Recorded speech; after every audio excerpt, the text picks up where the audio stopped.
এভাবে বললেই সব বলতেছে সবাই ঘুমাইতেছে বলে মানে কোনো কিছু বুঝে ওঠার আগে ফার্স্ট কোপ মারি দিছে এই জায়গায়। একজন মানুষ শুধু নিজে একা মরে না, অন্য কেউ মরার মতো করে রেখে যায়। তাই মরার সময় প্রিয়জনদেরও সঙ্গে নিয়ে মরা উচিত।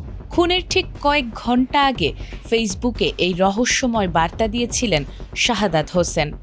আর তার ঠিক পরপরই ইতালির রোমে স্তব্ধ হয়ে যায় একটি প্রবাসী বাংলাদেশি পরিবারের 3টি প্রাণ।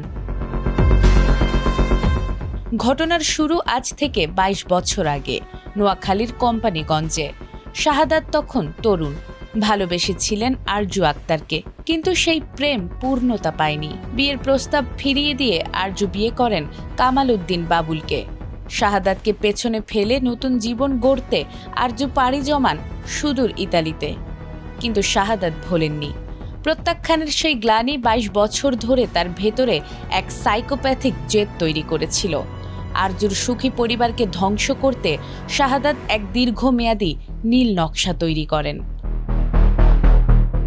শাহাদাত 2023 সালের নভেম্বর মাসে প্রথমে পাড়ি জমান ইংল্যান্ডে, কিন্তু তার আসল লক্ষ্য ছিল ইতালি।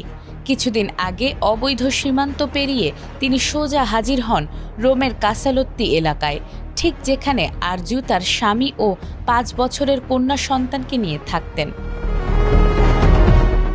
আরজুর সরলতার সুযোগ নিয়ে দূরসম্পর্কের আত্মীয়র পরিচয় তার ঘরে আশ্রয় নেন শাহাদাত। তিনি ভাবতেও পারেননি যাকে আশ্রয় দিচ্ছেন সে আসলে 22 বছর আগের প্রতিশোধ নিতে তাকে খুন করতে এসেছে। 2026 সালের 26 জুনের সেই অভিশপ্ত রাত। খুনের কয়েক ঘন্টা আগে শাহাদাত ফেসবুকে কিশোর কুমারের গান শেয়ার করে সপরিবারে মরার এক রহস্যময় স্ট্যাটাস দেন। মাঝরাতে পুরো পরিবার ঘুমিয়ে পড়লে তিনি সাবেক প্রেমিকা আরজু, তার স্বামী বাবুল এবং 5 বছরের কন্যা সন্তান আরিশাকে নির্মমভাবে খুন করেন। তবে অলৌকিকভাবে বেঁচে যায় তাদের বড় ছেলে আয়াত। সে এখন এই ট্রিপল মার্ডারের একমাত্র প্রত্যক্ষদর্শী। হত্যাকাণ্ডের পর থেকেই শাহাদাত লাপাত্তা। ইতালির সংবাদ মাধ্যম ফ্যান পেজ ও ইল মেসাজ্জেরোর মতে তিনি ফেসবুকে দেয়া ইঙ্গিত অনুযায়ী রোমের টাইবার নদীতে ঝাঁপ দিয়ে আত্মহত্যা করে থাকতে পারেন। তবে পুলিশের একাংশের ধারণা এটি বিভ্রান্ত করার কৌশল। তিনি হয়তো ইংল্যান্ডে তার স্ত্রী কন্যার কাছে বা বাংলাদেশে পালিয়ে গেছেন। তাকে ধরতে ইতালি পুলিশ ইতিমধ্যেই বাংলাদেশ সরকারের আনুষ্ঠানিক সহযোগিতা চেয়েছে।